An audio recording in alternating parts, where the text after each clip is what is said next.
Калмыцкий девичий костюм состоит из следующих элементов. Киелик – это белая рубашка с отложенным воротом. Камзол или жилетка-корсет, который туго стягивал грудь девушки.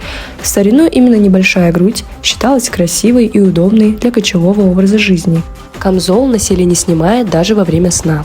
Биизе или платье шили из простых тканей с широкими рукавами, с разрезом, через который можно было просунуть руки, а юбка платья была с круговыми защипами или складками. Далее надевали бюссе – пояс, его украшали орнаментом, монетками или другими украшениями. В британце или ходьбе пояс мелодично звенел.